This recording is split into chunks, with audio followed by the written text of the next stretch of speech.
Bienvenidos a la familia del relato sepultado. No olviden apoyarnos siguiendo, dejando su me gusta y comentarios. Y ahora, emprendamos el viaje hacia la épica historia del Imperio Romano. Esta narrativa explora no solo eventos históricos, sino también los cimientos mismos de la civilización occidental. Comenzamos junto a las riberas del Tíber, donde la leyenda y la historia se entrelazan para dar vida a la ciudad eterna.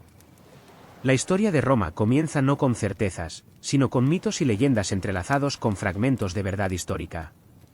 Según la tradición romana, los hermanos gemelos Rómulo y Remo nacieron de la vestal Rea Silvia y el dios Marte. Temiendo a estos niños de origen divino, un rey celoso ordenó que los ahogaran en el Tíber. El río, quizás conociendo su destino, los llevó suavemente corriente abajo, hasta que llegaron a la orilla en el lugar donde estaría Roma. Allí, una loba encontró a los bebés abandonados y los amamantó, hasta que un pastor llamado Faustulo los encontró y crió como propios. Al convertirse en hombres fuertes, descubrieron su herencia real y decidieron fundar un nuevo asentamiento en las riberas donde habían sido salvados. Pero los hermanos discutieron. En un momento que resonaría en la historia romana, Rómulo mató a Remo y se convirtió en el único fundador de la nueva ciudad. Desde lo alto de lo que luego se llamaría el Monte Palatino, Rómulo marcó los límites de Roma con un arado en el año 753 a.C., una fecha a partir de la cual los romanos medirían su historia. El primer asentamiento no era más que un grupo de cabañas con techos de paja que dominaban el Tíber, rodeadas por poderosas ciudades etruscas al norte y colonias griegas al sur. Para fortalecer su incipiente comunidad, Rómulo ofreció asilo a forajidos, exiliados y refugiados de las áreas circundantes. Esto creó un problema, la escasez de mujeres, que Rómulo resolvió mediante el famoso episodio conocido como el rapto de las Sabinas, invitando a los sabinos vecinos a un festival y luego secuestrando a sus hijas como esposas para los hombres romanos. Durante casi 2 siglos y medio después de Rómulo, Roma fue gobernada por reyes. 7 monarcas en total guiaron el desarrollo temprano de la ciudad, transformándola de una aldea en un poder regional significativo. Tras Rómulo vino Numa Pompilio, recordado como un gobernante sabio y piadoso que estableció muchas de las tradiciones e instituciones religiosas de Roma. Creó el puesto de pontífice máximo, el sacerdote principal, y fundó el templo de Jano, cuyas puertas solo se cerraban en tiempos de paz, algo raro en la historia romana. El tercer rey, Tulio Hostilio, expandió el territorio romano mediante la guerra contra la vecina Alba Longa. Bajo su gobierno, Roma absorbió a la población albana tras su derrota, estableciendo un patrón de asimilación que serviría bien a Roma a lo largo de su historia. El famoso combate entre los triples Horacios y Curiacios, que representaban a Roma y Alba Longa respectivamente, data de este periodo, una batalla simbólica que decidió el destino de ambas ciudades sin una guerra a gran escala. El cuarto rey, Anco Marcio, construyó el primer puente de Roma sobre el Tíber y fundó la ciudad portuaria de Ostia en la desembocadura del río, abriendo rutas comerciales que eventualmente conectarían a Roma con el mundo mediterráneo. También amplió los límites de la ciudad para incluir la colina Janícula, proporcionando una mejor defensa para el asentamiento en crecimiento. Con el quinto rey, Tarquinio Prisco, la influencia etrusca se hizo prominente en la cultura romana. Inició la construcción del gran templo de Júpiter en la colina Capitolina y el circo máximo para las carreras de carros. El masivo proyecto de drenaje de la Cloaca Máxima comenzó bajo su gobierno, transformando el valle pantanoso entre las colinas en lo que eventualmente se convertiría en el Foro Romano. El sexto rey, Servio Tulio, implementó la primera constitución de Roma, dividiendo a los ciudadanos en clases basadas en la riqueza y la capacidad militar. Esta organización, conocida como la Asamblea Centuriada, sería fundamental para la vida militar y política romana durante siglos. Servio también construyó la primera muralla defensiva alrededor de toda la ciudad, abarcando las famosas 7 colinas de Roma, el Palatino, el Aventino, el Capitolino, el Quirinal, el Viminal, el Esquilino y el Celio. El rey final, Tarquinio el Soberbio, gobernó como un tirano. Su reinado vio impresionantes proyectos de construcción, incluida la finalización del templo de Júpiter. Pero su arrogancia y crueldad alienaron a la nobleza romana. El punto de ruptura llegó cuando su hijo, Sexto Tarquinio, violó a Lucrecia, una virtuosa mujer noble romana. Esta atrocidad provocó una rebelión liderada por Lucio Junio Bruto y el esposo de Lucrecia, Colatino. En el 509 a.C., la monarquía fue derrocada. Tarquinio y su familia huyeron al exilio y nació la República Romana.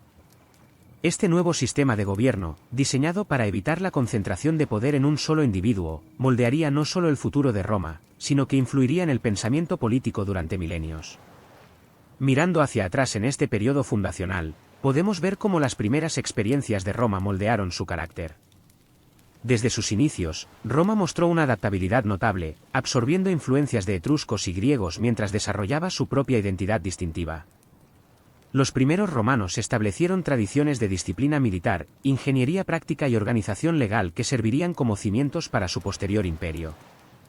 La ciudad, que comenzó como un pequeño grupo de aldeas, creció para incluir múltiples asentamientos en las 7 colinas, conectados por caminos que se convertirían en las famosas calles de Roma. Al final de la monarquía, la población había aumentado a quizás 35,000 personas, convirtiéndola en una de las ciudades más grandes de Italia central, aunque todavía modesta en comparación con lo que llegaría a ser. La sociedad romana en este periodo temprano se organizaba alrededor de la familia, con el pater familias, el cabeza de familia masculino, ejerciendo una autoridad casi absoluta sobre sus dependientes. La observancia religiosa era meticulosa, y los romanos creían que los rituales adecuados mantenían la pax deorum, la paz con los dioses, esencial para la prosperidad de la ciudad. Mientras te adentras en el sueño, visualiza a estos primeros romanos, granjeros y guerreros, sacerdotes y artesanos, sentando las bases de lo que se convertiría en la ciudad eterna. Desde sus humildes comienzos en las riberas del Tíber, Roma eventualmente extendería su influencia a través de 3 continentes y establecería un imperio como ningún otro que el mundo hubiera visto antes. Pero esa expansión aún estaba por llegar. Por ahora, mientras los reyes partían de la historia, Roma se encontraba en el umbral de su era republicana, lista para embarcarse en el camino hacia la grandeza que haría su nombre inmortal. Cuando el último rey de Roma huyó al exilio, el pueblo se encontró en el amanecer de una nueva era. La monarquía que había guiado el crecimiento temprano de la ciudad había desaparecido, reemplazada por un audaz experimento en gobierno que daría forma al destino de Roma durante los siguientes 5 siglos. La recién establecida república fue diseñada para evitar la concentración de poder que había llevado a la tiranía bajo Tarquinio el Soberbio. 2 magistrados elegidos anualmente, llamados cónsules, reemplazaron al rey, cada uno capaz de vetar las decisiones del otro. Este sistema aseguraba que ninguna sola persona pudiera dominar la política romana.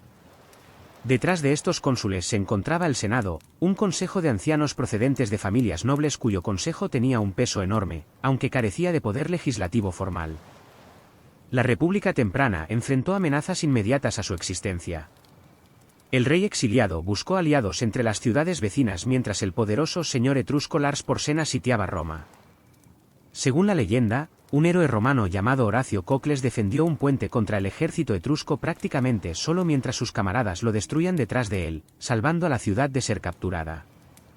La política interna de Roma resultó tan desafiante como sus enemigos externos. La república estaba inicialmente dominada por los patricios, nobles hereditarios que controlaban tanto las instituciones políticas como las religiosas.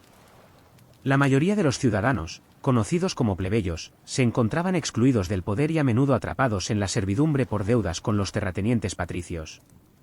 Esta tensión entre los órdenes daría forma a la política romana durante siglos. La primera gran crisis social llegó cuando los soldados plebeyos, la columna vertebral del poderío militar de Roma, se retiraron de la ciudad al Monte Sagrado en la primera huelga general registrada en la historia. Esta acción drástica obligó a los patricios a crear el cargo de tribuno de la plebe, magistrados que podían vetar cualquier legislación perjudicial para los intereses plebeyos. Los tribunos fueron declarados sacrosantos. Cualquiera que les hiciera daño enfrentaba condena religiosa y muerte. El siguiente desarrollo significativo llegó con la creación de las 12 tablas, el primer código legal escrito de Roma, publicado en el foro para que todos lo vieran. Estas leyes trajeron transparencia a lo que habían sido procedimientos legales secretos controlados por los patricios. Aunque todavía favorecían a la élite en muchos aspectos, las 12 tablas representaron un paso crucial hacia una mayor igualdad ante la ley y establecieron el principio de que las leyes debían ser de conocimiento público. A medida que Roma resolvía estos desafíos internos, expandió gradualmente su influencia por toda Italia central. La ciudad libró numerosas guerras contra pueblos vecinos, los volscos, los ecuos, los sabinos y, lo más significativo, los etruscos. La conquista de la rica ciudad etrusca de Velles, a solo 12 millas al norte, duplicó el territorio bajo control romano. Esta expansión enfrentó un revés devastador cuando los galos celtas derrotaron al ejército romano en el río Alia y procedieron a saquear la propia Roma. La mayor parte de la ciudad fue destruida, aunque los defensores resistieron en la colina capitolina. Según la leyenda, los gansos sagrados en el templo de Juno advirtieron a los romanos de un ataque nocturno, salvando la ciudadela. Los galos finalmente se retiraron después de recibir un rescate de oro, pero el recuerdo traumático de este desastre permanecería en la conciencia romana durante siglos. Notablemente, Roma se recuperó rápidamente de esta catástrofe. La ciudad fue reconstruida y se construyeron murallas más fuertes. En décadas, Roma había derrotado a la Liga Latina, incorporando a estos pueblos relacionados en su creciente estado. Algunas comunidades latinas recibieron la ciudadanía romana completa, otras derechos parciales, estableciendo patrones de ciudadanía gradual que se convertirían en un sello distintivo de la política romana. Los años medios de la República vieron reformas políticas significativas. Las leyes licinianas sestianas requerían que uno de los cónsules fuera un plebeyo, abriendo el cargo más alto a los no patricios. En las décadas siguientes, los plebeyos obtuvieron acceso a todas las magistraturas y oficinas religiosas principales. Si bien la riqueza en lugar del nacimiento determinaba cada vez más las oportunidades políticas, este proceso de integración social ayudó a Roma a evitar los conflictos de clase destructivos que plagaron muchas ciudades-estado griegas. El creciente poder de Roma inevitablemente trajo conflicto con otras potencias regionales. A través de 3 agotadoras guerras contra los pueblos montañeses del centro de Italia, conocidos como los samnitas, Roma extendió su control de costa a costa a través de la península italiana. A medida que Roma consolidaba su posición en el centro y sur de Italia, se encontró con las sofisticadas ciudades griegas de la Magna Grecia. La más poderosa de estas, Tarento, se sintió amenazada por la expansión romana y pidió ayuda a Pirro, rey de Epiro en Grecia.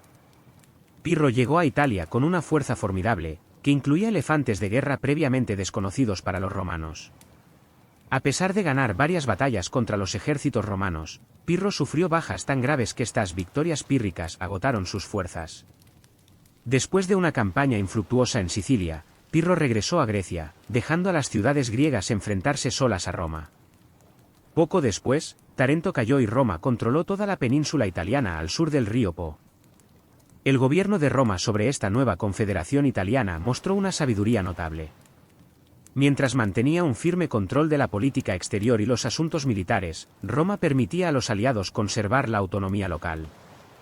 La extensión de varios grados de ciudadanía y derechos legales creaba incentivos para la lealtad.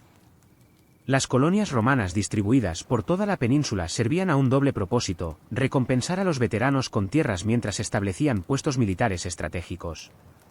Este sistema de alianzas italiano le proporcionaría a Roma recursos de mano de obra que superaban con creces a cualquier rival en el mundo mediterráneo, una ventaja decisiva en los conflictos por venir. La Italia unida representó una revolución geopolítica en el mundo antiguo, un gran estado territorial con liderazgo centralizado, pero lo suficientemente flexible como para acomodar la diversidad local. La atención de Roma pronto se volvió más allá de Italia, hacia Sicilia, donde Cartago, un poderoso imperio marítimo centrado en el norte de África, controlaba la porción occidental de la isla.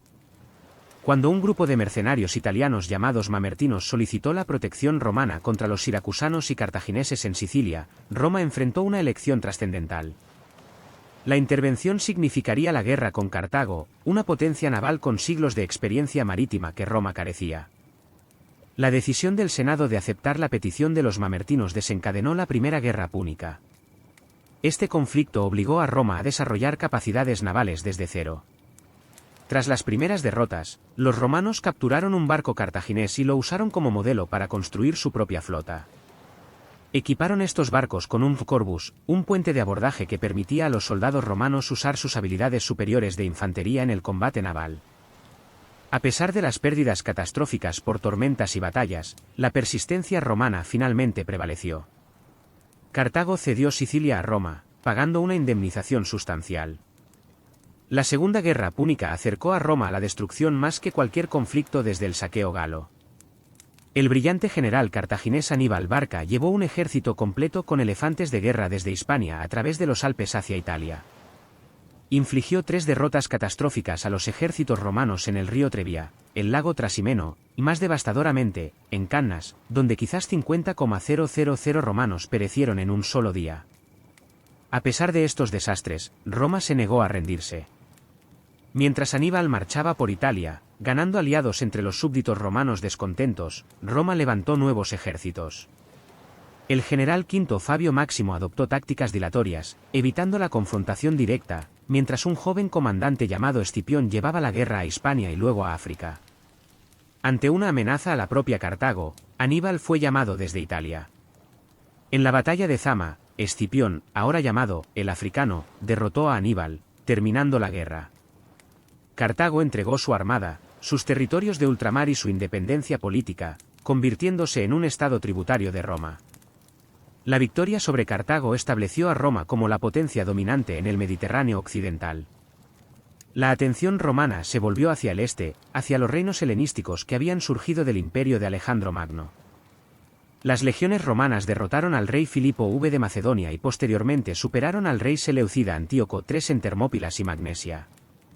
El antiguo reino de Macedonia fue dividido en 4 repúblicas bajo supervisión romana. La propia Grecia cayó bajo el dominio romano directo. Ese mismo año, una tercera guerra púnica terminó con la destrucción completa de Cartago. Estas conquistas transformaron profundamente la sociedad romana. Una enorme riqueza fluyó hacia Italia desde las nuevas provincias, enriqueciendo el tesoro estatal y a individuos privados. Los esclavos capturados en la guerra se volvieron abundantes, cambiando la naturaleza de la agricultura italiana. A medida que las pequeñas granjas daban paso a grandes latifundios trabajados por mano de obra esclava, muchos ciudadanos rurales desplazados emigraron a Roma, creando tensiones sociales en la capital abarrotada. El sistema político republicano, diseñado para una pequeña ciudad-estado, luchaba por administrar un vasto imperio mediterráneo. Los gobernadores enviados a gobernar las provincias a menudo explotaban sus posiciones para beneficio personal. Los generales exitosos comandaban la lealtad de sus tropas, creando amenazas potenciales a la autoridad civil. Los valores tradicionales de simplicidad, deber y autosacrificio que los romanos llamaban el mos maiorum, la costumbre de los ancestros, parecían desvanecerse a medida que aumentaban el lujo y la ambición. Estos cambios prepararon el escenario para el tumultuoso siglo final de la República. Tiberio Graco fue elegido tribuno y propuso redistribuir la tierra pública para abordar la pobreza rural. Su legislación provocó una feroz oposición de los senadores ricos, quienes finalmente lo asesinaron. El primer asesinato político en Roma en siglos. Una década después, su hermano Cayo Graco encontró un destino similar después de proponer reformas más radicales, incluidos subsidios de grano para los ciudadanos urbanos. Estos eventos destrozaron el consenso tradicional de la élite gobernante y establecieron la violencia política como una herramienta en la política romana. En las décadas siguientes, generales ambiciosos como Mario y Sila usaron su poder militar para intervenir en disputas políticas. La marcha de Sila sobre Roma marcó la primera vez que un general romano volvió su ejército contra la propia ciudad. Después de derrotar a sus rivales en una sangrienta guerra civil, Sila se hizo nombrar dictador y llevó a cabo purgas sistemáticas de sus enemigos a través de listas de proscripción, anuncios públicos que nombraban a aquellos que debían ser asesinados y sus propiedades confiscadas. Aunque Sila finalmente se retiró, sus acciones crearon un precedente peligroso. 3 hombres poderosos, Pompeyo, Craso y Julio César, formaron una coalición no oficial conocida como el Primer Triunvirato para dominar la política romana. César aseguró el mando en la Galia, donde sus brillantes campañas conquistaron la moderna Francia e invadieron brevemente Britania, ganándole una riqueza, experiencia militar y popularidad sin precedentes. Cuando la alianza se fracturó, el Senado se alineó con Pompeyo contra César, ordenado a renunciar a su mando. César en cambio cruzó el río Rubicón con su ejército, encendiendo una guerra civil con la famosa declaración, «La suerte está echada».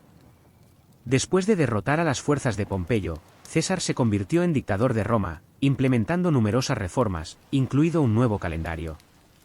Sus crecientes honores y su dictadura vitalicia alarmaron a los republicanos, que lo veían aspirando a la monarquía. En los idus de marzo, conspiradores liderados por Bruto y Casio asesinaron a César en la curia del Senado. En lugar de restaurar la República, el asesinato de César desencadenó una renovada guerra civil. Su hijo adoptivo, Octaviano, se unió a Marco Antonio y Lépido en el segundo triunvirato para cazar a los asesinos de César. Después de derrotar a Bruto y Casio en Filipos, los triunviros dividieron el mundo romano entre ellos. Emergieron tensiones inevitables, particularmente entre Octaviano en el oeste y Antonio en el este, donde se alió con la reina egipcia Cleopatra VII. El enfrentamiento final llegó en Accio, donde las fuerzas de Octaviano bajo el mando de Agripa derrotaron a la flota combinada de Antonio y Cleopatra. Los amantes huyeron a Egipto, donde más tarde se suicidaron. Octaviano, ahora gobernante único de los vastos territorios de Roma, evitó cuidadosamente los errores de César. Mientras acumulaba un poder personal sin precedentes, mantuvo la fachada republicana, refiriéndose a sí mismo como princeps, primer ciudadano, en lugar de rey o dictador. El Senado le otorgó el título de Augusto, marcando el final efectivo de la República y el comienzo del Imperio Romano. El legado de la República era complejo. Su equilibrio constitucional finalmente había fallado en prevenir la guerra civil y la dictadura. Sin embargo, durante sus 5 siglos, Roma había evolucionado de una pequeña ciudad-estado italiana a maestra del mundo mediterráneo. Las instituciones republicanas continuarían de nombre bajo los emperadores, y los ideales republicanos de libertad, deber cívico y gobierno constitucional resonarían en el pensamiento político occidental durante milenios. Cuando Octaviano se paró ante el Senado en enero del año que ahora marcamos como 27 a.C., Roma se encontraba en una encrucijada. La república que había gobernado durante 5 siglos yacía en ruinas después de décadas de guerra civil. Sin embargo, en lugar de reclamar una monarquía abierta, Octaviano realizó un cuidadoso baile político, anunció la restauración del poder al Senado y al pueblo de Roma, aparentemente renunciando a la autoridad extraordinaria que había acumulado.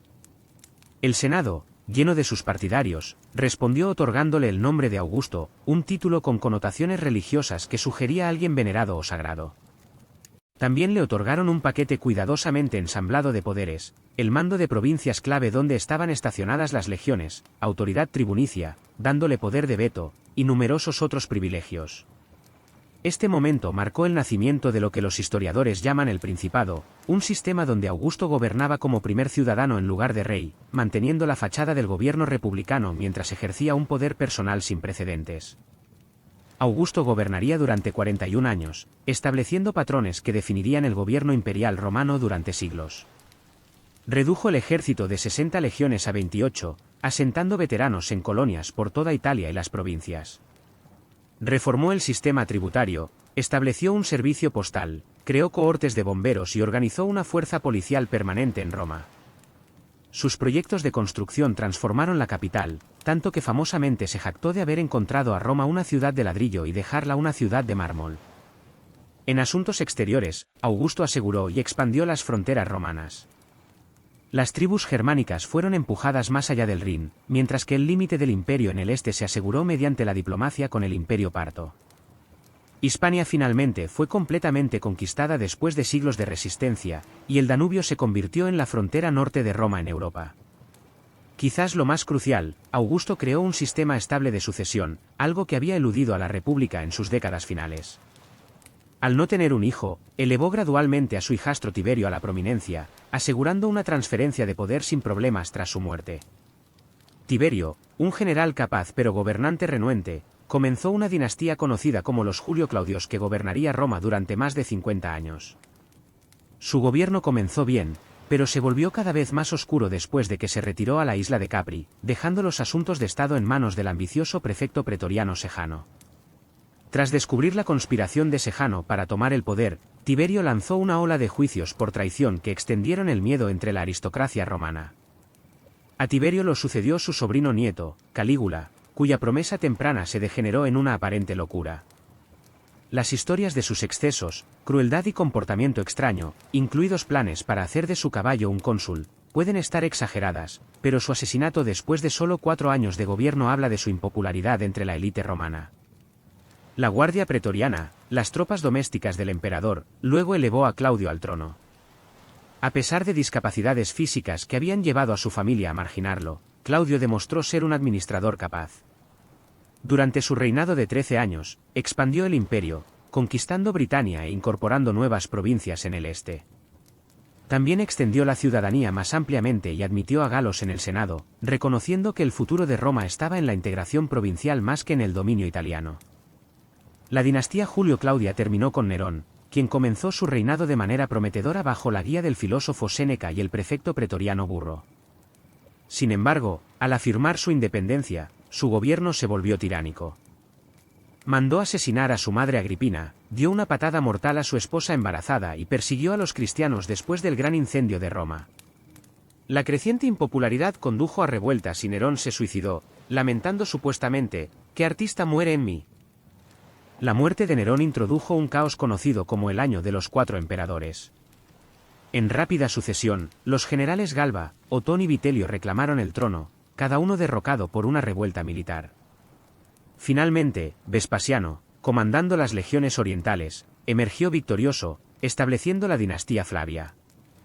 Vespasiano trajo estabilidad de vuelta al imperio durante su reinado de 10 años. Un hombre de orígenes humildes con un enfoque práctico de la gobernanza, restauró la responsabilidad fiscal después de la extravagancia de Nerón. Su mayor legado arquitectónico fue comenzar la construcción del anfiteatro Flavio, mejor conocido hoy como el Coliseo, construido en el sitio del opulento palacio de Nerón como un regalo al pueblo romano. Su hijo mayor, Tito, lo sucedió justo meses antes de que el monte Vesubio entrara en erupción, destruyendo las ciudades de Pompeya y Herculano. Tito manejó esto y otros desastres, incluido un incendio en Roma, con tanta compasión que fue ampliamente llorado cuando murió después de solo 2 años de gobierno.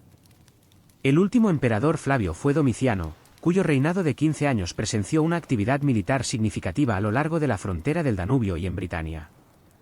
Aunque fue un administrador efectivo, sus tendencias autocráticas alienaron al Senado. Su asesinato puso fin a la dinastía Flavia. El Senado luego seleccionó a uno de sus propios miembros, el anciano Nerva, como emperador. Sin un heredero natural y con apoyo militar limitado, Nerva adoptó al popular general Trajano como su sucesor, estableciendo un patrón de sucesión adoptiva que serviría brillantemente a Roma durante casi un siglo. Trajano, nacido en Hispania, se convirtió en el primer emperador de fuera de Italia. Su reinado de 19 años vio al Imperio Romano alcanzar su mayor extensión territorial. Conquistó Dacia, aproximadamente la moderna Rumanía, incorporando sus minas de oro al imperio. Su campaña más ambiciosa anexionó Armenia, Mesopotamia y partes de Partia, extendiendo brevemente el dominio romano hasta el Golfo Pérsico. Aunque algunas de estas conquistas orientales serían abandonadas por su sucesor, representaron el punto máximo de la expansión romana. Más allá de la gloria militar, Trajano fue celebrado por sus políticas domésticas. Sus extensos programas de construcción incluyeron un foro masivo en Roma y proyectos por todas las provincias. Estableció los Falimenta, un programa de bienestar que proporcionaba apoyo a los niños pobres en Italia, y generalmente fue considerado incluso por los romanos posteriores como el emperador óptimo contra el cual se medían los demás. En su lecho de muerte, Trajano pudo haber adoptado a su pariente Adriano, aunque algunos sospecharon que la adopción fue fabricada por los partidarios de Adriano. Independientemente, Adriano se convirtió en emperador e inmediatamente cambió la política imperial.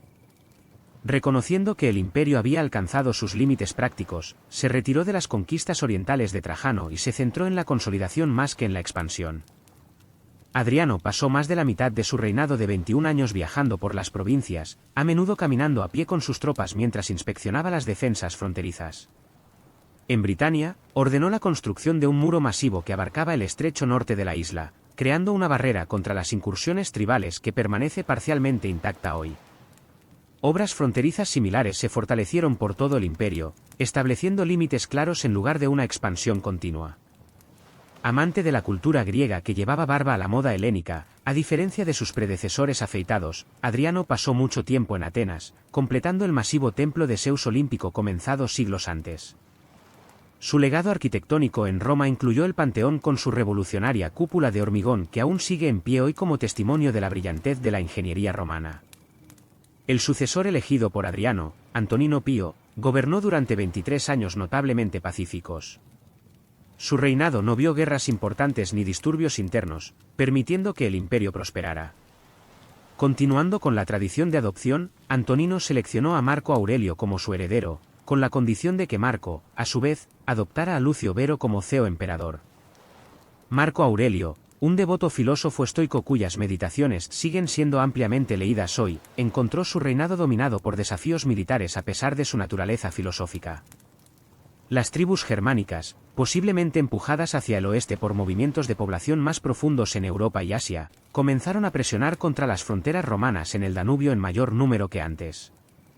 Mientras Marco y Lucio inicialmente gobernaban conjuntamente, la muerte de Lucio dejó a Marco al mando único durante tiempos cada vez más difíciles. Más allá de las amenazas externas, el imperio enfrentó una pandemia devastadora conocida como la peste antonina, posiblemente viruela, traída por las tropas de campañas en el este. Esta enfermedad mató quizás a 5 millones de personas en todos los territorios romanos, debilitando tanto la fuerza militar como económica en un momento crítico. A pesar de estos desafíos, Marco Aurelio mantuvo las fronteras e incluso planeó crear nuevas provincias más allá del Danubio antes de su muerte. A diferencia de sus predecesores que eligieron al sucesor más calificado a través de la adopción, Marco permitió que su hijo biológico, Cómodo, lo sucediera. Una decisión que tendría consecuencias nefastas para Roma. Mirando hacia atrás en este lapso de 2 siglos, desde Augusto hasta Marco Aurelio, esta era representa al Imperio Romano en su cenit. La población alcanzó quizás los 70 millones de personas viviendo en relativa seguridad bajo la Pax Romana o Paz Romana. Una vasta red de caminos que totalizaba más de 250,000 millas facilitaba el comercio, la comunicación y el movimiento militar por toda la cuenca del Mediterráneo y más allá. Las ciudades florecían con comodidades públicas desconocidas en épocas anteriores, acueductos que entregaban agua fresca, baños públicos, teatros y foros. La ley romana, cada vez más sofisticada y humana, se administraba en 3 continentes. La literatura y el arte prosperaron también durante este periodo. El poema épico de Virgilio, la Eneida, las Metamorfosis de Ovidio, las historias de Tácito, las biografías de Suetonio, y las cartas de Plinio el Joven, todas datan de esta era. Si bien las innovaciones en ciencia se quedaron atrás de los logros literarios, el conocimiento práctico en campos como la arquitectura, la ingeniería, la agricultura y la medicina hizo la vida diaria de los romanos más cómoda que para cualquier gran población anterior a ellos. Quizás lo más significativo, este periodo vio el nacimiento y la temprana propagación del cristianismo. Jesús de Nazaret vivió y murió durante el reinado de Tiberio, y la nueva religión se extendió lentamente por todo el imperio a pesar de las persecuciones esporádicas. Para la época de Marco Aurelio, existían comunidades cristianas en la mayoría de las ciudades principales, sentando las bases para desarrollos que transformarían el imperio posterior. El imperio temprano también fue testigo de la creciente importancia de las provincias. Italia perdió su posición privilegiada a medida que emperadores de Hispania y más allá asumían la púrpura. La ciudadanía se extendió gradualmente de manera más amplia, culminando generaciones después en su concesión a todos los habitantes libres del imperio. Las redes comerciales conectaban regiones distantes, con bienes fluyendo desde lugares tan lejanos como India y China hacia los mercados romanos. Esta notable era de estabilidad y prosperidad descansaba sobre varios pilares: el acuerdo augusteo que equilibraba el poder imperial con el respeto a la tradición, el sistema de adopción que produjo una serie de gobernantes capaces, fronteras lo suficientemente seguras para prevenir invasiones mayores y una economía que, a pesar de sus limitaciones según los estándares modernos, generaba suficiente excedente para mantener una civilización urbana y un ejército permanente de casi 400,000 hombres. Cuando Marco Aurelio exhaló su último aliento en la frontera danubiana, nadie podía prever que esta edad de oro estaba terminando. La adhesión de Cómodo marcaría el comienzo de problemas que probarían la resiliencia del sistema imperial de maneras que sus creadores nunca imaginaron. Sin embargo, los logros del imperio temprano resonarían a través de los siglos, creando un ideal de paz, prosperidad y buen gobierno que inspiraría civilizaciones mucho después de que la propia Roma hubiera caído. La edad de oro del Imperio Romano comenzó a oscurecerse cuando Cómodo asumió la púrpura tras la muerte de Marco Aurelio. A diferencia de su padre filosófico, Cómodo tenía poco interés en las cargas de la gobernanza. Guapo y atlético, prefería la arena gladiatoria a la cámara del consejo. A menudo luchaba en combates escenificados, cobrando al tesoro imperial sumas enormes por sus apariciones y jactándose de miles de victorias contra oponentes que no se atrevían a derrotarlo. Mientras Cómodo se entregaba a sus fantasías, renombrando a Roma como colonia commodiana y presentándose como la reencarnación de Hércules, la maquinaria del imperio continuó funcionando gracias a los esfuerzos de administradores experimentados. Sin embargo, sus ejecuciones caprichosas de senadores y oficiales crearon un clima de miedo. En el último día del año, fue estrangulado en su baño por su compañero de lucha, Narciso, parte de una conspiración de su círculo íntimo, que temía ser los siguientes en enfrentar su ira. Tras el asesinato de Cómodo, el venerable general Pertinax fue elevado al trono por el Senado. Sus intentos por restaurar la disciplina entre la guardia pretoriana resultaron fatales. Lo asesinaron después de solo 3 meses cuando se negó a sus demandas de un bono especial. Lo que siguió fue quizás el episodio más vergonzoso en la historia romana. Los pretorianos literalmente subastaron el imperio al mejor postor. Didio Juliano, un senador rico, ganó este dudoso honor, pero su reinado duró solo 66 días. Los ejércitos provinciales, disgustados por los eventos en Roma, presentaron a sus propios comandantes como candidatos imperiales. De este caos emergió Septimio Severo, comandante de las legiones panonias, quien marchó sobre Roma, disolvió a los deshonrados pretorianos y estableció una nueva dinastía. Severo fue un soldado capaz que aseguró su posición mediante una combinación de victorias militares y eliminación despiadada de rivales. Nacido en Leptis Magna en el norte de África, fue el primer emperador de ese continente y hablaba latín con acento. Su reinado trajo cambios significativos a la gobernanza romana, particularmente la creciente militarización de la administración y una mayor dependencia de los ecuestres en lugar de los senadores para posiciones clave. Durante su gobierno de 18 años, Severo llevó a cabo campañas exitosas en el este contra el Imperio Parto, creando la nueva provincia de Mesopotamia con sus ricas tierras de cultivo.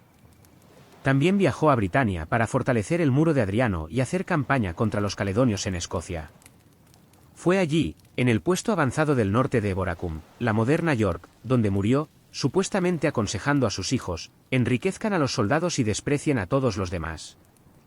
Esos hijos, Caracalla y Geta, estaban destinados a gobernar conjuntamente, pero su odio mutuo hizo imposible la cooperación. En un año, Caracalla había asesinado a su hermano en los brazos de su madre y ordenó una damnatio memoriae, borrando a Geta de los registros y monumentos oficiales. Caracalla luego embarcó en un reinado de terror contra los partidarios de su hermano. A pesar de su crueldad, Caracalla emitió uno de los edictos más significativos en la historia romana, la Constitutio Antoniniana, otorgando la ciudadanía romana a todos los hombres libres dentro del imperio. Aunque motivado parcialmente por el deseo de aumentar los ingresos fiscales, este decreto formalizó la evolución de Roma de ciudad-estado a imperio universal, donde la ciudadanía se definía por la ley más que por el origen étnico. Caracalla fue asesinado mientras hacía campaña en el este, apuñalado hasta la muerte por un soldado mientras se aliviaba junto a un camino. La dinastía Severa continuó a través de una serie de gobernantes conectados por las mujeres notables de la familia, particularmente Julia Mesa, cuñada de Septimio Severo, quien orquestó el ascenso de sus nietos Heliogábalo y luego Alejandro Severo. Heliogábalo escandalizó a Roma con su devoción religiosa al dios solar oriental cuyo nombre llevaba, intentando hacer de este culto supremo sobre la adoración romana tradicional. Su supuesta afeminación, incluidos informes de que se casó con un auriga masculino, alienó aún más a los romanos tradicionales. Después de 4 años, los pretorianos lo asesinaron y arrojaron su cuerpo al Tíber. Alejandro Severo, de solo 13 años cuando ascendió al trono, gobernó bajo la regencia de su madre, Julia Mamea.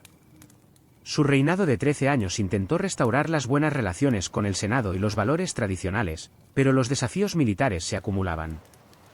Una nueva dinastía persa, los sasánidas, había reemplazado a los partos y representaba una mayor amenaza en el este. Mientras tanto, las tribus germánicas aumentaban la presión en las fronteras del Rin y el Danubio.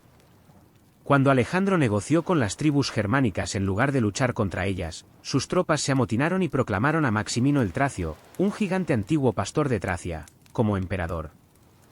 Maximino representaba un nuevo tipo de emperador, un soldado de orígenes humildes con poca educación o refinamiento que ascendió solo por mérito militar. Aunque fue un general efectivo, sus duras tasaciones para financiar campañas militares lo hicieron profundamente impopular entre los civiles. El Senado, desesperado por restaurar su influencia, apoyó una revuelta liderada por el anciano gobernador Gordiano y su hijo en África. Cuando fueron rápidamente derrotados, el Senado nombró a 2 de sus propios miembros, Pupieno y Balbino, como coemperadores.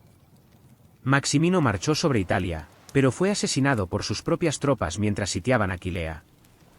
Los nombrados por el Senado fueron pronto asesinados por la Guardia Pretoriana, que elevó al trono al joven de 13 años Gordiano III, nieto del anterior pretendiente.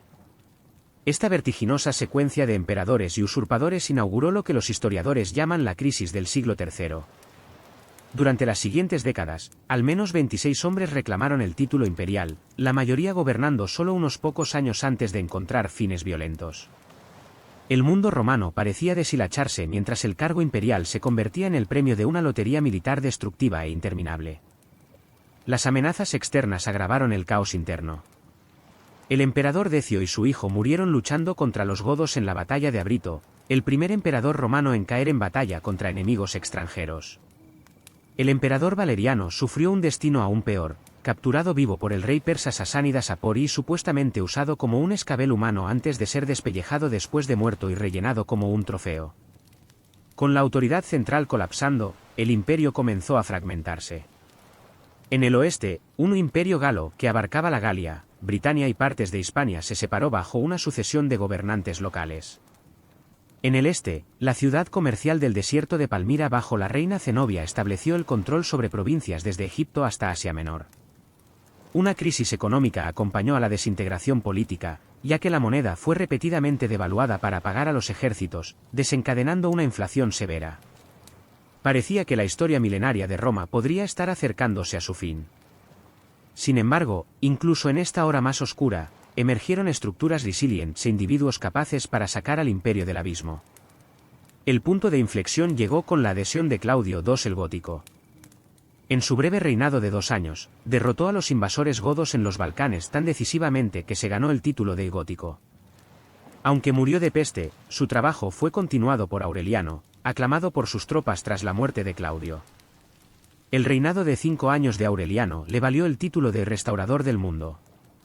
Derrotó al imperio de Palmira, llevando a la reina Zenobia a Roma en cadenas de oro para su triunfo. Luego recuperó las provincias galas separatistas, reunificando el imperio. Para proteger a la propia Roma de las incursiones bárbaras, construyó un nuevo circuito masivo de murallas que aún permanece parcialmente intacto hoy. Reformó la moneda y estableció un culto solar oficial que intentó proporcionar unidad religiosa. El asesinato de Aureliano, basado en una afirmación falsa de un secretario de que el emperador planeaba ejecutar a varios oficiales, amenazó con deshacer sus logros. Varios emperadores de corta duración siguieron antes de que Caro estableciera una breve dinastía. Mientras hacía campaña exitosamente contra Persia, Caro supuestamente murió cuando un rayo cayó sobre su tienda.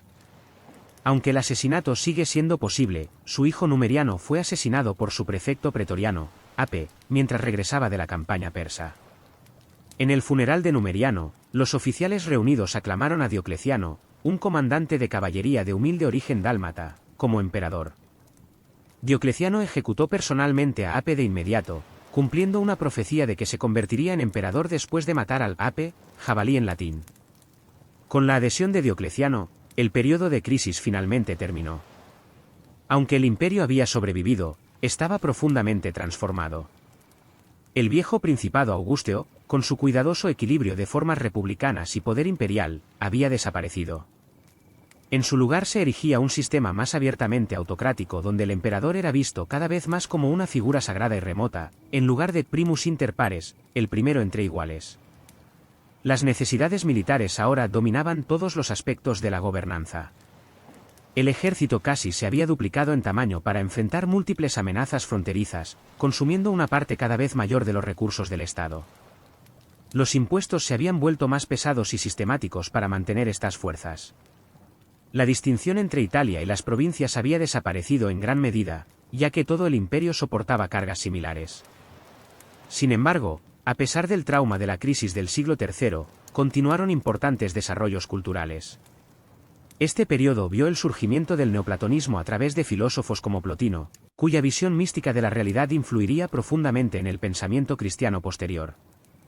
El cristianismo mismo se extendió ampliamente durante estas décadas problemáticas, ofreciendo consuelo espiritual y comunidad en tiempos inciertos. La religión que una vez fue una minoría perseguida se estaba convirtiendo en una fuerza importante en la sociedad romana. La ley romana continuó evolucionando, con juristas como Ulpiano y Paulo refinando conceptos legales que influirían en civilizaciones mucho más allá de la eventual caída de Roma. A pesar de las dificultades económicas, la ingeniería romana aún producía obras notables, desde las murallas de Aureliano hasta edificios públicos en todas las provincias. Cuando el siglo III llegaba a su fin, el imperio que Diocleciano heredó estaba herido, pero no derrotado. Las reformas venideras remodelarían por completo el gobierno de Roma, creando un nuevo sistema imperial capaz de enfrentar los desafíos de un mundo cambiante. La transición del imperio temprano de Augusto al mundo romano tardío estaba completa. Una transformación forjada en el crisol de la crisis y la recuperación. Cuando Diocleciano se alzó victorioso tras reclamar la púrpura, el mundo romano yacía agotado por medio siglo de crisis.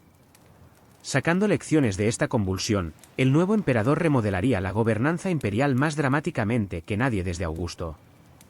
Nacido en una familia humilde en Dalmacia, en la costa adriática, Diocleciano había ascendido a través del servicio militar sin el beneficio de conexiones aristocráticas. Esta perspectiva de forastero quizás le permitió ver con mayor claridad los problemas sistémicos que enfrentaba Roma. El imperio se había vuelto demasiado vasto y complejo para que un solo gobernante lo administrara eficazmente. Las emergencias militares en una frontera a menudo requerían la presencia del emperador justo cuando las crisis estallaban en otro lugar. Reconociendo esta realidad, Diocleciano tomó el paso sin precedentes de nombrar a un ceo emperador. Elevó a su compañero oficial Maximiano al rango de Augusto, asignándole la responsabilidad de las provincias occidentales mientras Diocleciano se centraba en el este. Esta división resultó insuficiente, por lo que Diocleciano expandió aún más el colegio imperial, nombrando a 2 emperadores junior llamados Césares, Galerio en el este y Constancio Cloro en el oeste. Este sistema, conocido como la tetrarquía o gobierno de 4, dividía las responsabilidades administrativas mientras mantenía la ficción de un imperio unificado. Cada tetrarca gobernaba un cuarto del territorio romano desde su propia capital, ya que la propia Roma perdía su papel central. El arreglo incluía un plan para una sucesión ordenada. Después de 20 años, los Augustos senior se retirarían, permitiendo que los Césares fueran promovidos y seleccionaran nuevos colegas junior. Este mecanismo apuntaba a prevenir las crisis sucesorias que habían plagado el siglo III.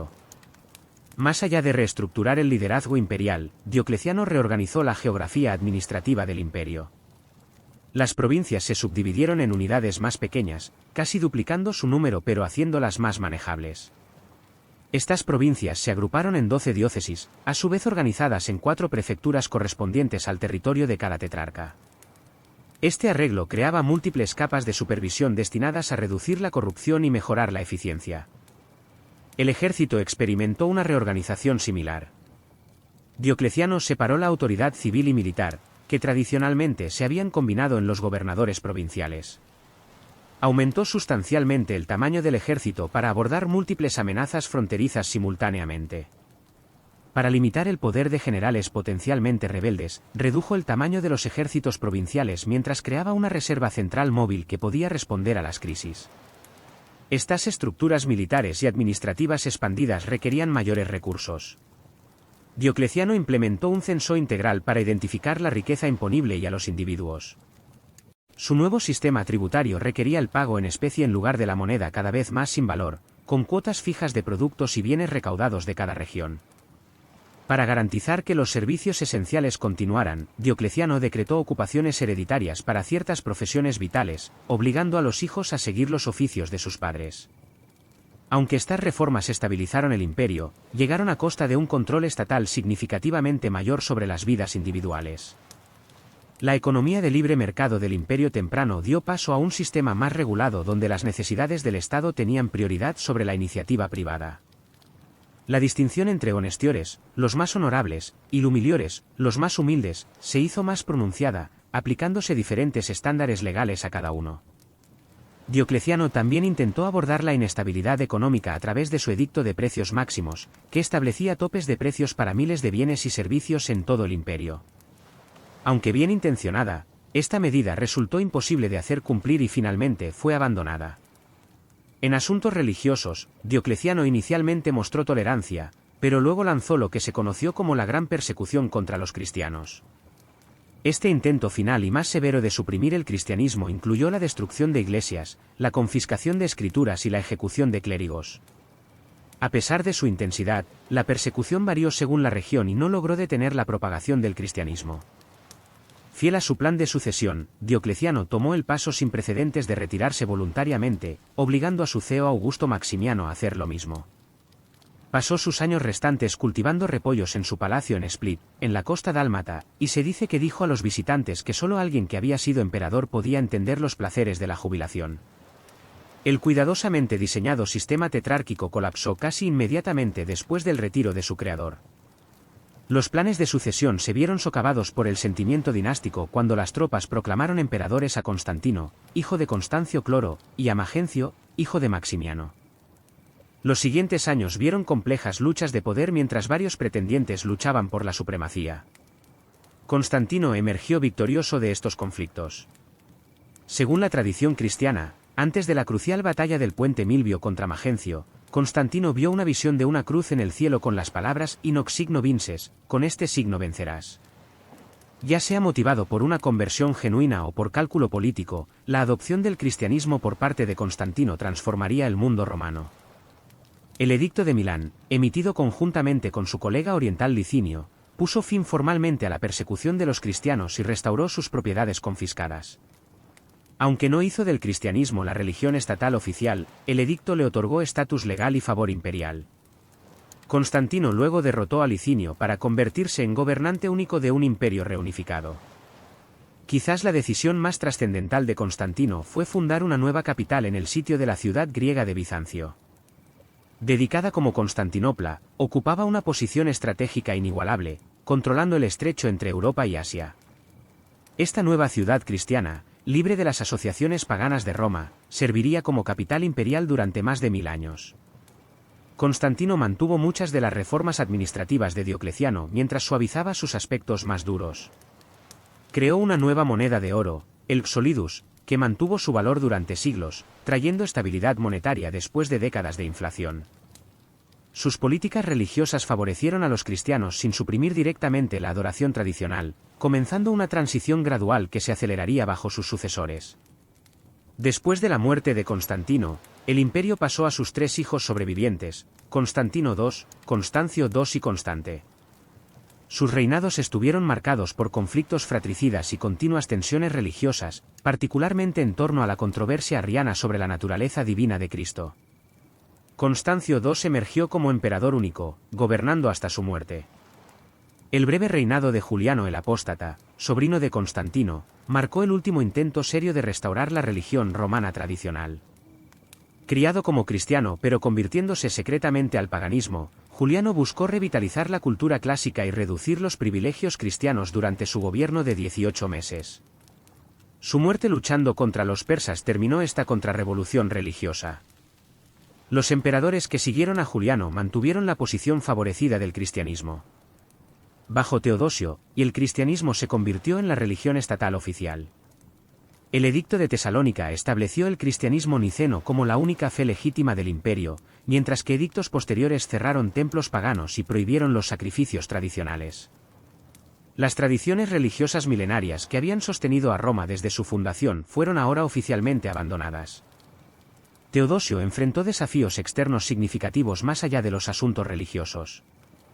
Su predecesor, Valente, había sufrido una derrota catastrófica en Adrianópolis contra las fuerzas godas, donde quizás 2/3 del ejército de Campo Oriental fueron destruidos y el propio Valente murió. Esta batalla demostró la creciente amenaza militar planteada por los pueblos germánicos que buscaban tierras dentro del imperio. En lugar de intentar expulsar a estos godos, Teodosio los asentó dentro del territorio imperial como foederati, tropas aliadas que servían bajo sus propios líderes mientras reconocían la soberanía romana. Esta solución pragmática proporcionó la mano de obra necesaria, pero aumentó la influencia de grupos germánicos semiautónomos dentro de las fronteras romanas. El ejército romano tardío dependía cada vez más de tales contingentes aliados y se reclutaba fuertemente entre los pueblos germánicos para las unidades regulares también. El estereotipo de romanos decadentes contratando bárbaros para luchar sus batallas es una simplificación excesiva. Muchos romanos todavía servían y muchos bárbaros estaban completamente romanizados. Sin embargo, la composición étnica del ejército cambió significativamente desde siglos anteriores. Los desarrollos sociales y económicos durante este periodo reflejaron la transformación del imperio. El cristianismo remodeló los valores culturales, enfatizando la salvación ultraterrena sobre las virtudes cívicas clásicas. Las clases medias urbanas declinaron a medida que el servicio imperial y las grandes propiedades agrícolas dominaban la vida económica. Las ciudades se encogieron dentro de murallas defensivas mientras sus monumentos clásicos eran canibalizados para material de construcción o convertidos al uso cristiano. Sin embargo, en medio de estos cambios, continuaron notables logros culturales. Esta era vio el florecimiento de la literatura patrística, mientras pensadores cristianos como Ambrosio, Jerónimo y Agustín desarrollaban sistemas teológicos y filosóficos sofisticados que influirían en el pensamiento occidental durante siglos. En derecho, el Código Teodosiano recopiló la legislación imperial, creando una referencia legal sistemática que preservaría la jurisprudencia romana para generaciones futuras. A la muerte de Teodosio, el imperio fue dividido entre sus hijos, Arcadio en el este y Honorio en el oeste. Aunque teóricamente temporal, esta división resultaría permanente. Mientras las cortes orientales y occidentales mantenían la ficción de un imperio unificado, perseguían cada vez más intereses separados y enfrentaban desafíos diferentes.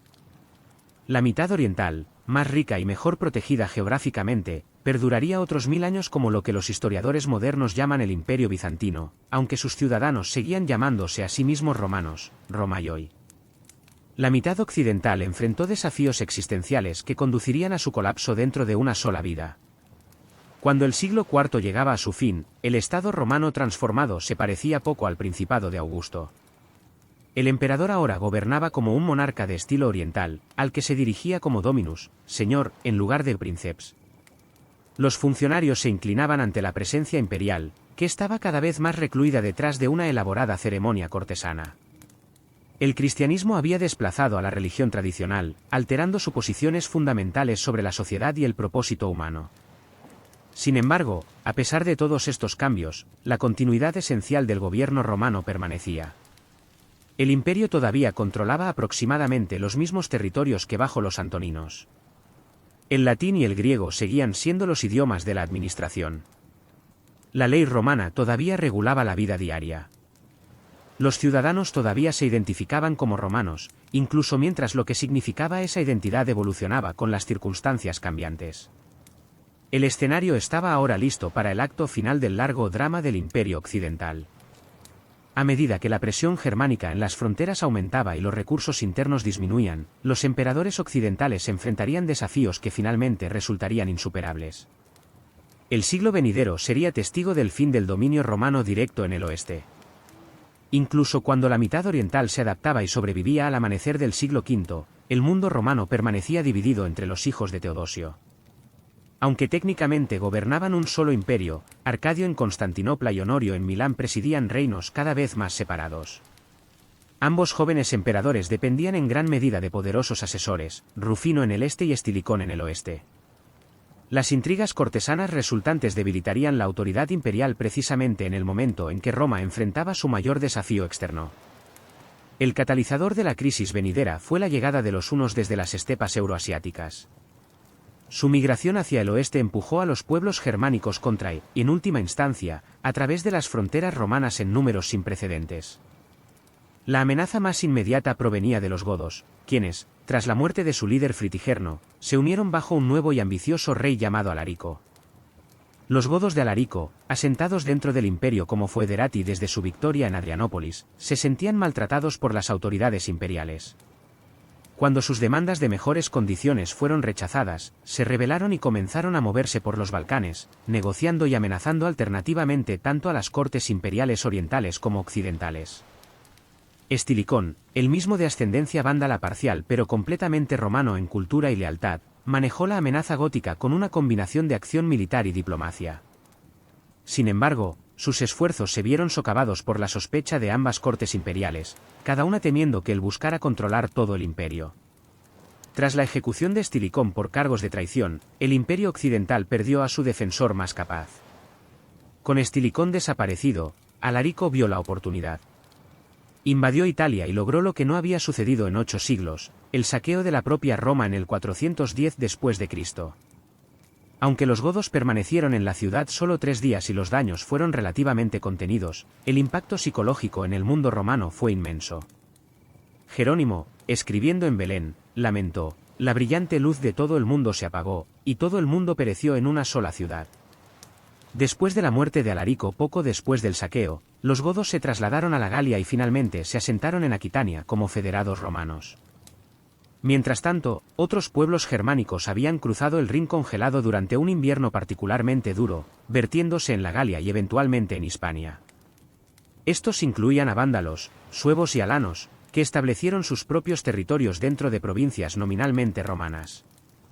El gobierno imperial occidental, ahora con sede en Rávena por mayor seguridad que Roma, luchó por responder a estas múltiples incursiones.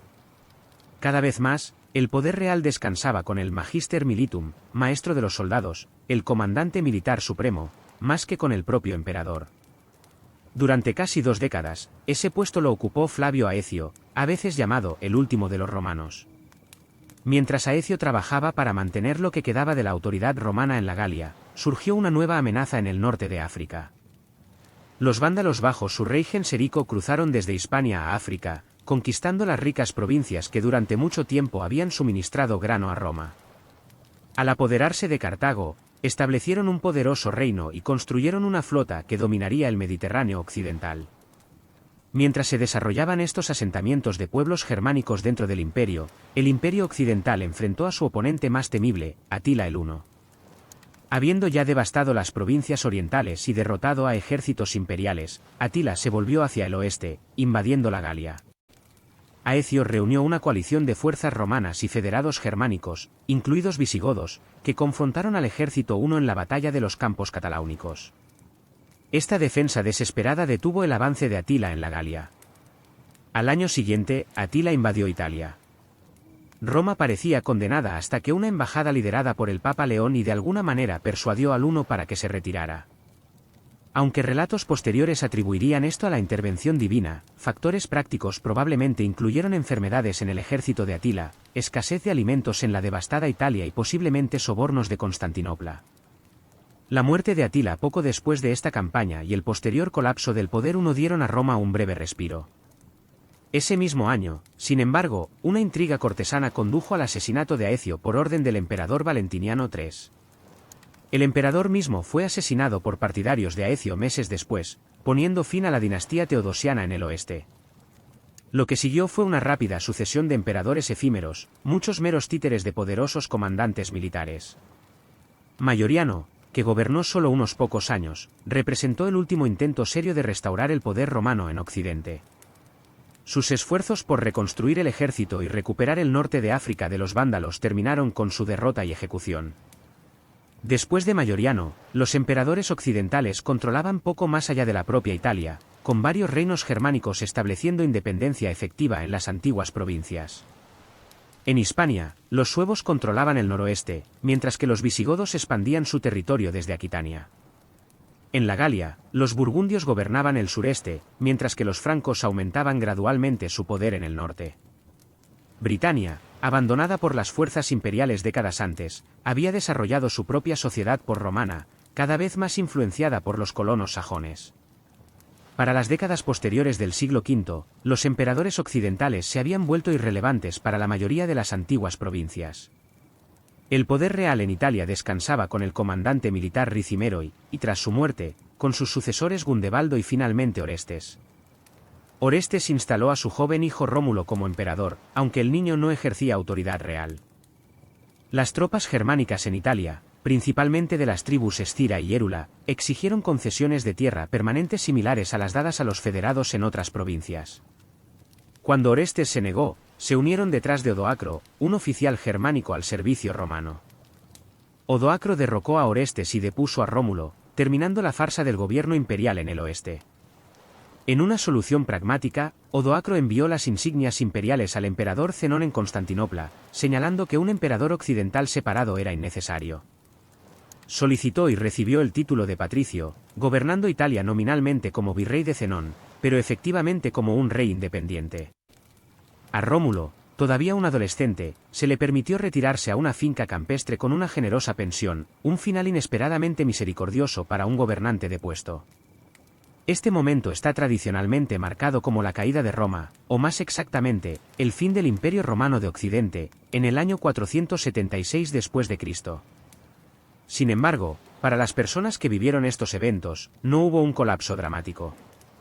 Muchas de las estructuras de la vida romana continuaron bajo nueva gestión. Los reyes germánicos emitieron leyes basadas en modelos romanos, mantuvieron alguna forma de sistema tributario y a menudo emplearon administradores romanos. Varios factores contribuyeron al fracaso del Imperio Occidental para resistir las presuras que sus homólogos orientales navegaron con éxito. El oeste enfrentó fronteras terrestres más expuestas e invasiones más frecuentes, su economía había sido menos urbanizada y más agraria que la del este, incluso en tiempos mejores. Las ricas provincias del norte de África y partes de la Galia que habían sostenido las finanzas occidentales se perdieron ante vándalos y visigodos, creando una espiral de recursos decrecientes. Los emperadores occidentales también sufrieron de un déficit de legitimidad en comparación con sus colegas orientales.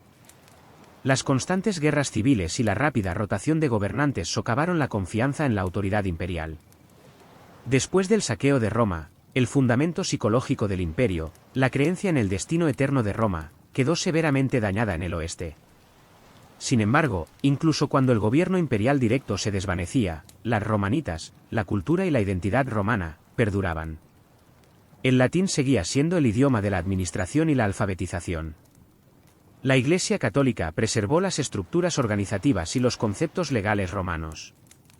Los acueductos aún transportaban agua y la gente todavía se reunía en los foros, incluso cuando nuevos señores germánicos gobernaban desde antiguos palacios imperiales. El fin del Imperio Occidental no significó el fin del mundo romano. En el este, el imperio continuó floreciendo desde su magnífica capital en Constantinopla. El emperador Zenón y sus sucesores se consideraban los gobernantes legítimos de todo el mundo romano, incluidas las provincias occidentales perdidas que esperaban recuperar algún día. En la propia Italia, el gobierno de Odoacro resultaría breve. El emperador Zenón autorizó a Teodorico, rey de los ostrogodos, a invadir Italia y deponer a Odoacro. Después de derrotar y eventualmente asesinar a su rival, Teodorico estableció un reino que representaba una de las síntesis más exitosas de elementos romanos y germánicos en el occidente posimperial. Mientras las provincias occidentales comenzaban su transformación gradual en lo que eventualmente se convertiría en la Europa medieval, la idea de Roma mantuvo su poderoso control sobre la imaginación. Los reyes germánicos buscaban reconocimiento de Constantinopla y codiciaban títulos romanos. La Iglesia llenaba cada vez más el vacío administrativo dejado por la retirada imperial. Y muy al este, el Imperio Romano, ahora de habla griega y cristiano, pero que seguía llamándose a sí mismo romano, continuaba manteniendo el legado de Augusto y Constantino. El fin del Imperio Romano Occidental marca así no un colapso cataclísmico, sino un punto de transición significativo en un proceso de transformación mucho más largo.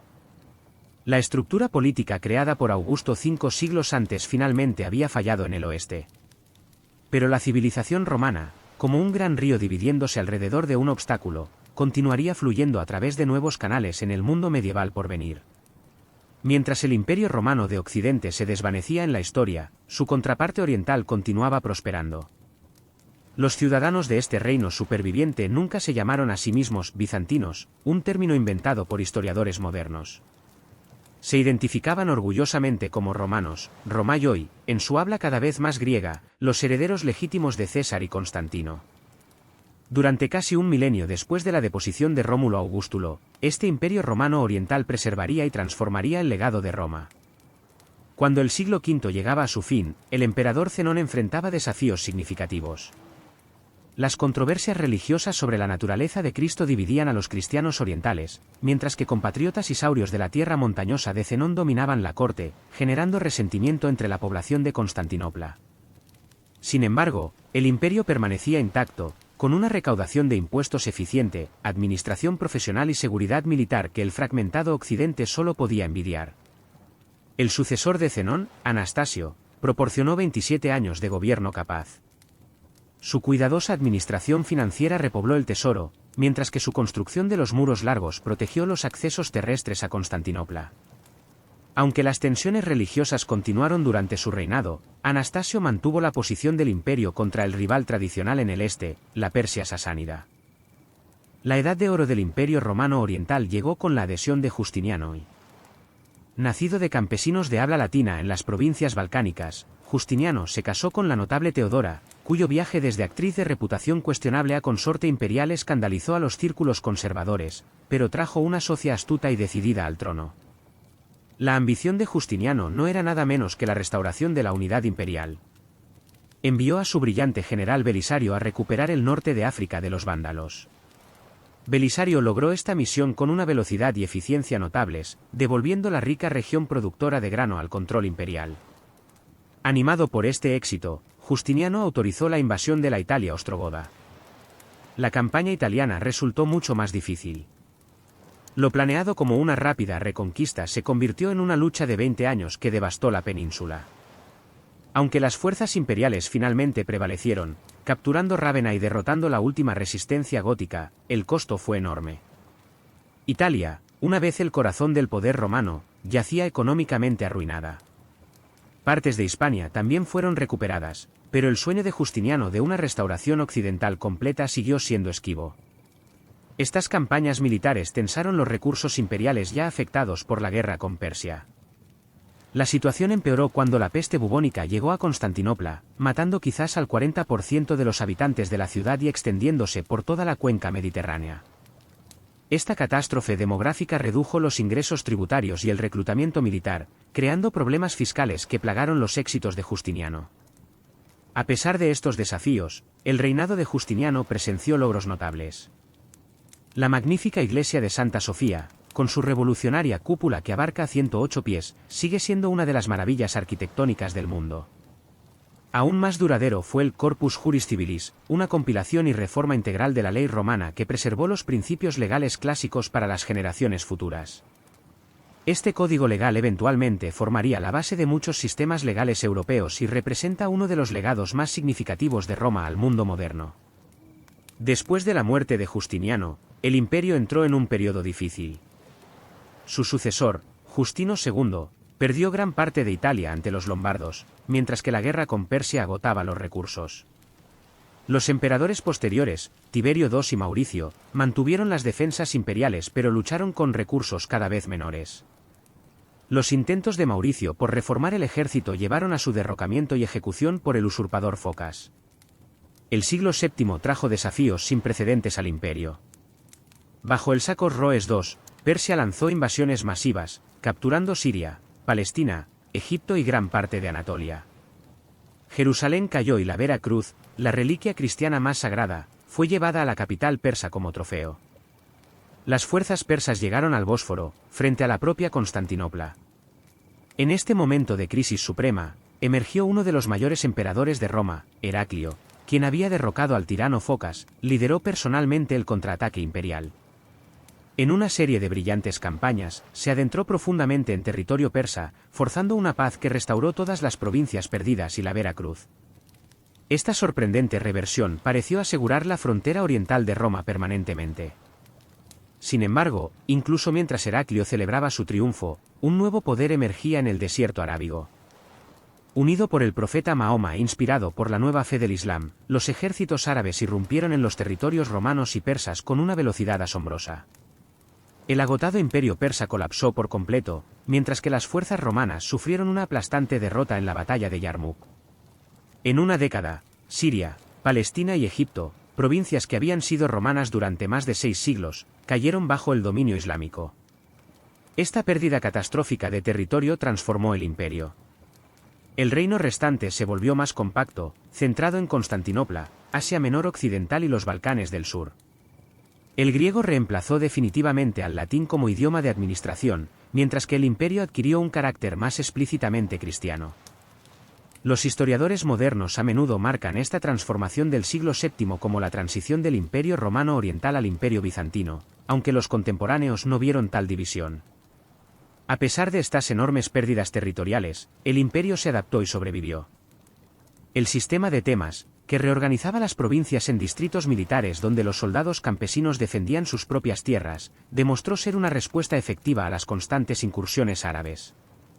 El fuego griego, un misterioso arma incendiaria que podía arder incluso en el agua, daba a las flotas imperiales una ventaja crucial para defender Constantinopla.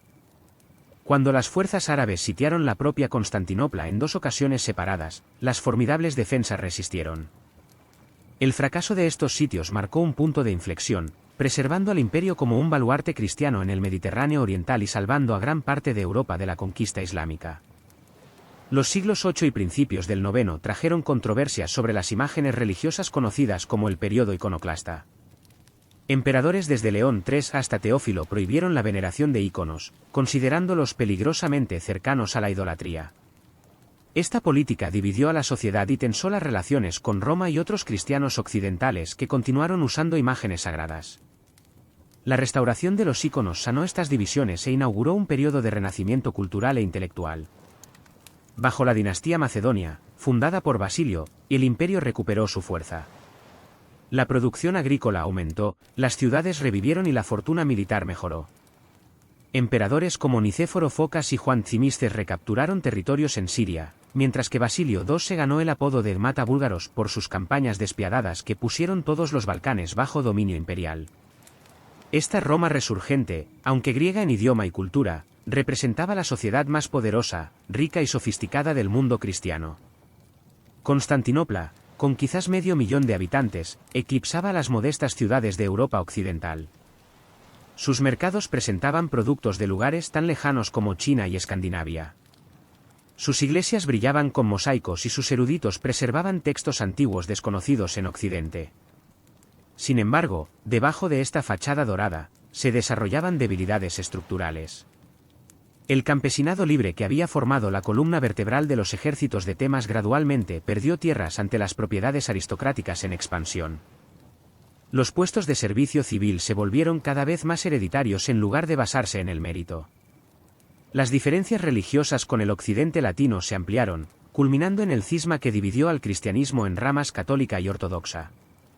El desastre pivotal llegó en Manzikert, donde los turcos selyúcidas derrotaron al emperador romano IV Diógenes y abrieron Anatolia, el corazón del imperio, al asentamiento turco.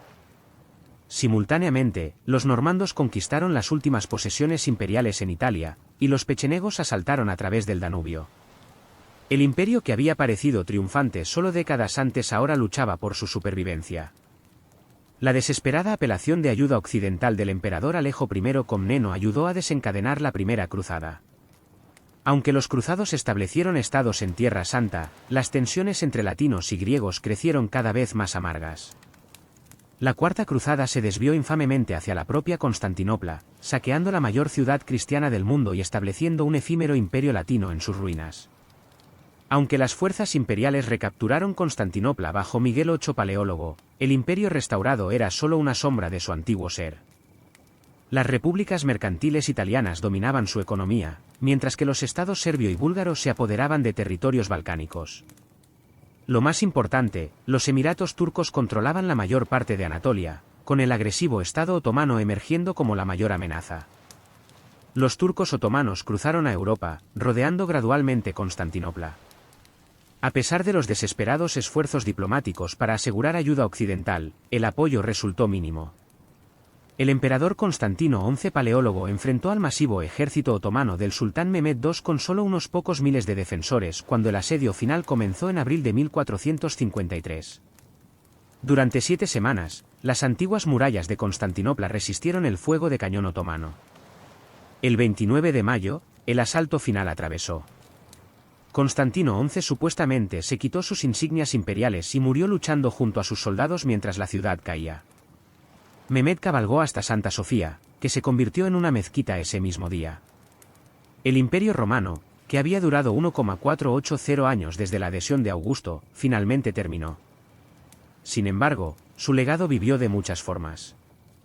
Los sultanes otomanos se presentaban como césares de Roma, gobernando gran parte del antiguo territorio bizantino.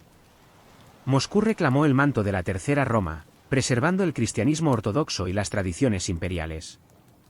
La Italia del Renacimiento redescubrió textos clásicos preservados por eruditos bizantinos que huyeron al oeste antes y después de la caída de Constantinopla. Lo más significativo, el Imperio bizantino había servido como el puente crucial entre los mundos antiguo y medieval. Preservó la ley romana, la filosofía griega y la teología cristiana temprana a través de siglos cuando de otra manera podrían haberse perdido. Su diplomacia elaborada, burocracia sofisticada y economía compleja proporcionaron modelos mucho más allá de sus fronteras. La historia épica que comenzó con Rómulo en la colina palatina finalmente había concluido. Pero Roma nunca cayó verdaderamente. Se transformó. mientras te adentras en el sueño, imagina los ecos de la civilización romana continuando a través de las leyes que seguimos, los idiomas que hablamos, los edificios que admiramos e innumerables otros aspectos de nuestro mundo que serían irreconocibles sin el legado perdurable de Roma. Aunque el último emperador que llevaba el título de César cayó con Constantinopla en 1453, la influencia de Roma resuena a través de los siglos hasta nuestro presente. Quizás la contribución más significativa de Roma yace en el ámbito de la ley y el gobierno. Los romanos desarrollaron un sistema legal sofisticado que fue más allá del alcance limitado de los códigos anteriores para abordar las necesidades complejas de una sociedad diversa y cosmopolita. Conceptos que damos por sentado, la presunción de inocencia, la importancia de la intención en los actos criminales, la distinción entre derecho civil y penal, todos llevan la huella romana. La gran compilación legal de Justiniano, el Corpus Juris Civilis, preservó estos principios a través del periodo medieval y hasta la era moderna. Cuando las naciones europeas desarrollaron sus sistemas legales a finales de la Edad Media y principios de la era moderna, se basaron en gran medida en esta herencia romana. Hoy, la tradición del derecho civil que gobierna la mayor parte de Europa continental, América Latina y partes de África y Asia se deriva directamente de modelos romanos. Incluso la tradición del derecho común de Inglaterra y sus antiguas colonias, aunque se desarrolló por separado, absorbió muchos conceptos romanos. Más allá de disposiciones legales específicas, Roma fue pionera en prácticas de administración pública que influirían en estados posteriores. Los romanos crearon un servicio civil profesional, un mantenimiento sistemático de registros, pesos y medidas estandarizados, censos regulares y sistemas tributarios sofisticados. Si bien estas innovaciones pueden parecer mundanas, formaban la infraestructura esencial que permitía funcionar a sociedades complejas. La propia idea de ciudadanía, un estatus legal formal que confiere derechos y responsabilidades, debe mucho a la práctica romana. La extensión gradual de la ciudadanía romana a los pueblos conquistados ofreció un camino hacia la integración que ayudó a sostener el imperio durante siglos. Este modelo de inclusión ganada, aunque implementado de manera imperfecta, proporcionó una alternativa a la exclusividad étnica estricta que caracterizó a muchos estados antiguos. En el ámbito del lenguaje y la literatura, el impacto de Roma sigue siendo ineludible. El latín, el habla de los granjeros rústicos en las riberas del Tíber, se convirtió en la lengua franca de la civilización occidental durante más de un milenio. Aunque ya no se habla como primera lengua, los descendientes del latín, las lenguas romances, incluidos el español, portugués, francés, italiano y rumano, son idiomas nativos para casi 1.000 millones de personas hoy. Incluso los idiomas no directamente descendientes del latín llevan su influencia a través de siglos de préstamos. El inglés, aunque germánico en su estructura básica, deriva aproximadamente el 60% de su vocabulario del latín, ya sea directamente o a través del francés. La terminología científica, legal y técnica en todo el mundo sigue siendo predominantemente basada en latín, proporcionando un vocabulario común a través de las fronteras lingüísticas. La literatura romana estableció formas y temas que resonarían a través de la tradición literaria occidental.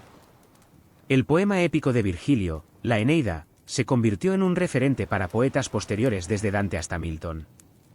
Las narrativas mitológicas inventivas de Ovidio en las Metamorfosis influyeron en Shakespeare y numerosos otros escritores. La retórica de Cicerón proporcionó modelos para la oratoria política, mientras que las obras filosóficas y tragedias de Séneca dieron forma al drama renacentista. Las cartas de Plinio y las historias de Tácito continuaron influyendo en cómo entendemos el propósito y los métodos de estos géneros.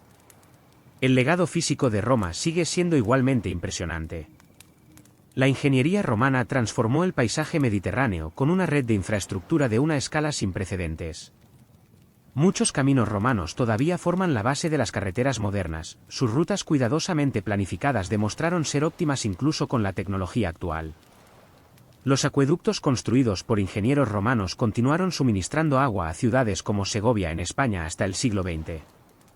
Las innovaciones arquitectónicas romanas, particularmente su refinamiento del arco, la bóveda y la cúpula, hicieron posibles edificios de una escala y permanencia previamente inimaginables.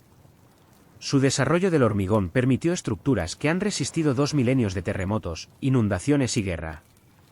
El Panteón en Roma, con su cúpula perfecta que presenta un óculo abierto al cielo, sigue siendo una de las maravillas arquitectónicas del mundo, inspirando edificios desde el Renacimiento hasta el presente. En asuntos militares, el legado de Roma es igualmente profundo. La Legión, una fuerza de combate profesional y flexible que combinaba infantería pesada con unidades especializadas, proporcionó un modelo que influiría en las fuerzas armadas durante siglos. El énfasis romano en la disciplina, el entrenamiento, la ingeniería y la logística, en lugar de solo el coraje o los números, estableció estándares que los ejércitos exitosos posteriores emularían. Los ejércitos de hoy todavía estudian las campañas de César como ejemplos de brillantez estratégica y táctica. El legado político de Roma presenta una imagen más compleja. La República, con sus controles y equilibrios, separación de poderes y límites de mandato, influyó en los redactores de muchas constituciones modernas, particularmente los fundadores de América. Sin embargo, Roma también demostró cómo las instituciones republicanas podían ser subvertidas por individuos ambiciosos y cómo la libertad podría intercambiarse por seguridad y estabilidad. El sistema imperial que reemplazó a la República ofreció de manera similar lecciones tanto positivas como negativas para generaciones posteriores. En su mejor momento, el Imperio Romano proporcionó buen gobierno, seguridad y prosperidad a poblaciones diversas en 3 continentes. En su peor momento, demostró los peligros de la autocracia, la corrupción del poder absoluto y los desafíos de mantener la unidad en vastos territorios y culturas diferentes. El cristianismo, la religión más grande del mundo, debe su propagación global al contexto romano en el que se desarrolló. Los primeros cristianos utilizaron caminos, barcos y redes urbanas romanas para diseminar su mensaje. Después de la conversión de Constantino, el marco administrativo imperial proporcionó una plantilla para la organización eclesiástica, con diócesis a menudo correspondientes a los límites de las provincias romanas. Incluso el título de Pontifex Maximus, una vez ostentado por los emperadores romanos como sacerdotes principales de la religión estatal, pasó a los papas que lideran la Iglesia católica. El logro cultural de Roma no radica solo en sus contribuciones originales, sino en su genio para la síntesis y la transmisión. Artistas, filósofos y científicos romanos a menudo adaptaron modelos griegos, pero al hacerlo, preservaron y transmitieron los logros griegos a civilizaciones posteriores. Sin Roma como intermediaria, gran parte del pensamiento griego clásico podría haberse perdido para la tradición occidental. La idea de Roma misma se convirtió en un poderoso símbolo mucho después de la caída del imperio. A lo largo de los periodos medieval y moderno temprano, los líderes políticos buscaron reclamar el manto romano, la coronación de Carlomagno como emperador romano en el 800, la identidad de los gobernantes bizantinos como Roma y hoy, la reclamación de los zares rusos de ser herederos de la Tercera Roma y el Sacro Imperio Romano Germánico de los Habsburgo, todos reflejan el poderoso legado simbólico de Roma. Incluso la arquitectura nazi y la imaginería fascista de Mussolini evocaban conscientemente la grandeza imperial romana, mostrando el poder persistente, aunque a veces mal utilizado, del simbolismo romano. Quizás lo más fundamental, Roma legó a las civilizaciones posteriores una visión cosmopolita, la idea de que diversos pueblos podían participar en una comunidad cultural y política compartida mientras mantenían aspectos de sus identidades distintas. Aunque realizada de manera imperfecta en la práctica, este ideal romano de un mundo unido bajo la ley y una ciudadanía común, en lugar de dividido por límites étnicos o religiosos, sigue siendo una aspiración poderosa en nuestra propia sociedad global cada vez más interconectada. Roma también demostró tanto las alturas que la humanidad puede alcanzar como las profundidades a las que puede hundirse. La misma civilización que produjo la sabiduría de Marco Aurelio también presentó los excesos de Calígula. La sociedad que construyó el Panteón también organizó los brutales juegos gladiatorios. Este legado complejo nos recuerda que los logros humanos siempre se mezclan con fallos humanos, que la civilización misma es siempre tanto inspiradora como defectuosa. Mientras te sumerges más profundamente en el sueño, imagina cuán diferente sería nuestro mundo sin la influencia perdurable de Roma. Nuestros sistemas legales y lenguas, nuestra arquitectura e ingeniería, nuestras instituciones políticas y organizaciones religiosas, todo estaría profundamente transformado sin la experiencia romana. Desde detalles mundanos como los nombres de nuestros meses hasta preguntas profundas sobre ciudadanía y gobierno, Roma ha dado forma a cómo nos entendemos a nosotros mismos y a nuestra sociedad. La historia romana, que abarca más de 2 milenios desde Rómulo hasta la caída de Constantinopla, ofrece una gran épica de logro humano, resiliencia y adaptación.